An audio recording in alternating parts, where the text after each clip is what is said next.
How's it going, everyone? It is Andre Williams, and over here we talk stocks and we focus on one thing. Always protect your profits. We also got to put in the disclaimer. I'm not a financial advisor and this isn't financial advice. So just know when you do invest, you're doing it at your own risk. And you know what time it is. It is time for the joke of the day. If you're new to this channel, we do this 5 days out of the work week. Maybe you had maybe you had a stressful day. Maybe it was the market conditions. Well, you came to watch this video plus hear one of my corny jokes. Here it comes. What do you call a cow with a twitch? Beef jerky. Pretty corny. But anyways, what we're going to be talking about today is SOS and EBON. I know many of you are like, hey, Dre, we need an update. Have you been seeing the price action? And most definitely I have. So before we get started, we got to go over the agenda. And as you know already, we also have timestamps down below in the description. So the first thing we're going to be covering is the technical analysis for both SOS and EBON. And then on top of that, we want to see what the price action is looking like. We want to see, can it pull back even further? Where are those areas of resistance? And what do we want to see in regards to price for it to actually start looking bullish? The next thing we're going to be going over for both of them is the institutional ownership. We want to see what have institutions been up to recently. Are they continuing to load the boat? Are they selling? I think that is key, especially if you are a shareholder for any of these stocks and so forth. The next thing is the short interest. We want to see what is the short squeeze potential for both of these stocks.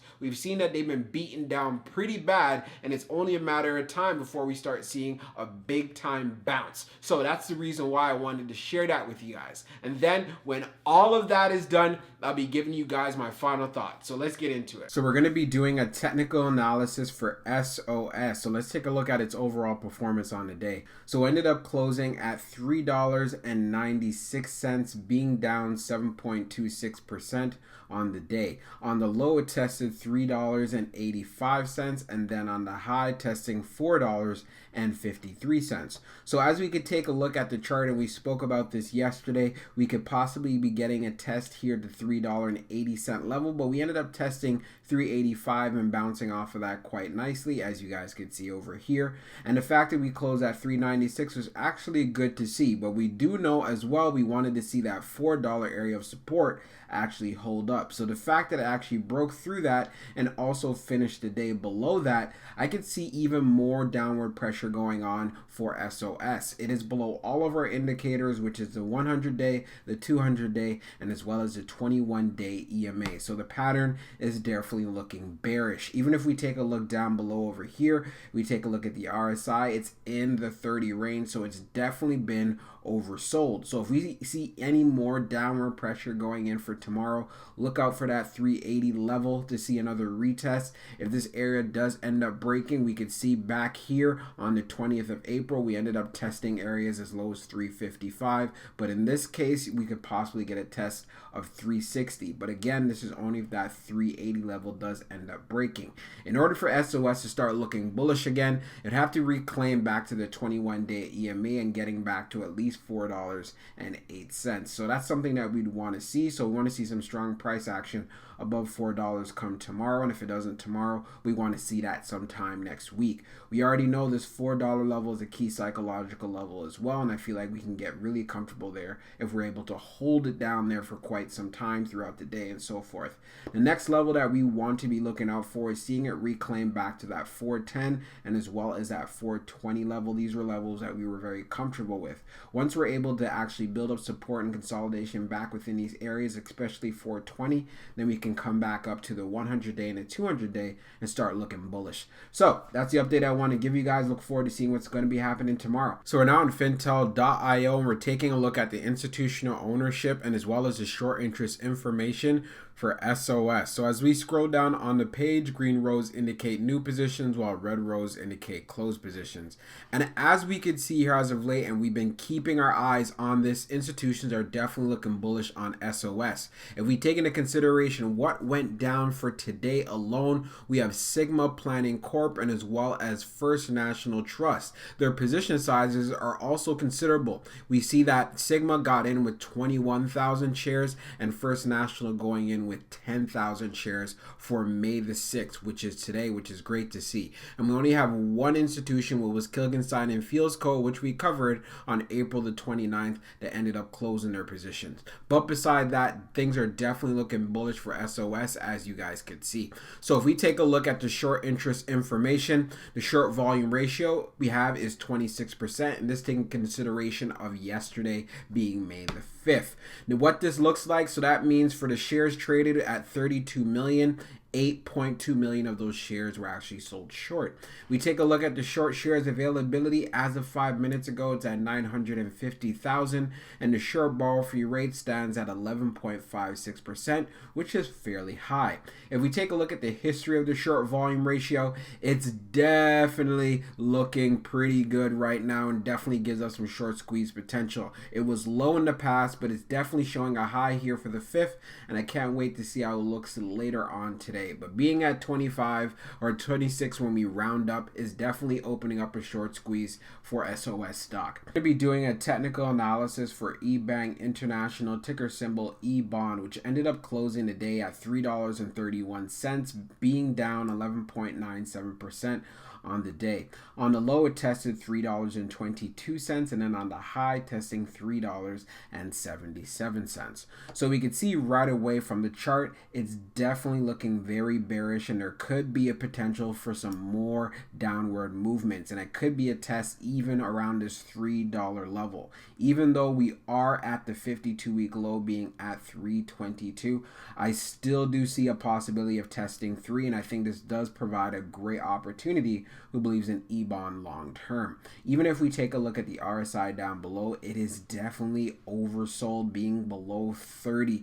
So we already know if we believe in stocks as far as their long-term prospects, we're getting a really good deal here. And just seeing, and the fact of, we take a look at our trend lines, it's below the 200-day, the 100-day, and as well as the 21-day EMA. So if we want to start seeing some bullish behavior again, I would love to see EBON start building that consolidation and support and make that run back to that 370 level, especially where it tested at 377. I want to see it looking very bullish above 375. Of course, we do have an area of resistance right here at $4, and I feel like that $4 level is definitely a psychological level. So once we're able to actually pass this particular area, I can see some moves to the upside. So what we want to see from EBON will be great to get a rebound, but do be prepared, because I still see a little bit more volatility going down inside the market, and a lot of stocks have been pulling back. So we're on fintel.io, and we're going to be taking a look at the institutional ownership for EBON. So we want to see if there's been any activity with institutions recently.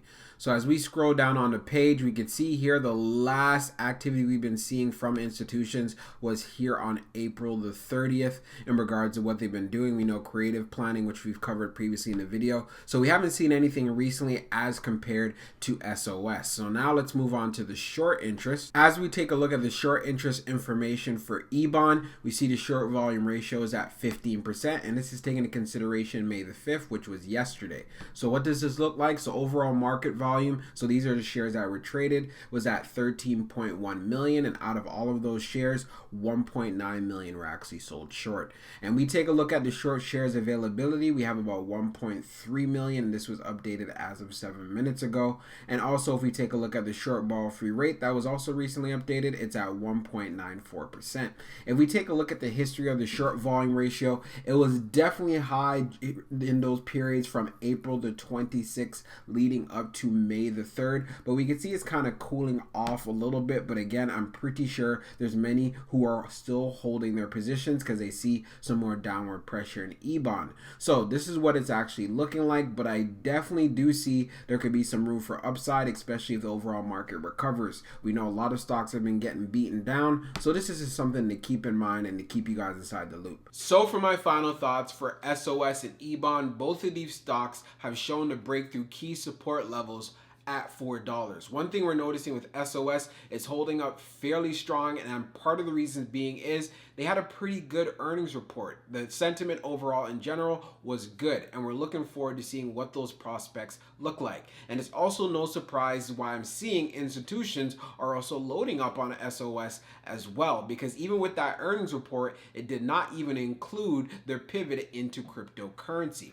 Another thing to also understand and to take a look with EBON, it's already hitting some big time lows, right? It's hit the low of lows at $3.22. So I'm definitely looking out for that $3 level and see how well it's able to actually bounce off of that. I would be looking for some sort of recovery, but even if it goes down lower, I'm going to start loading the boat because I do see the potential in this stock. That's part of the reasons why, and I've been updating you guys. I haven't been adding to any positions because I'm looking out for even more dips because I already know how the market conditions are, and that just means we can get stocks at an even better price. Like I say, and I'm going to say it all the time, if you're a believer like myself that Bitcoin is going to be hitting 100K before the end of this year or next year, then hey, you should be bullish on your stance, on your position.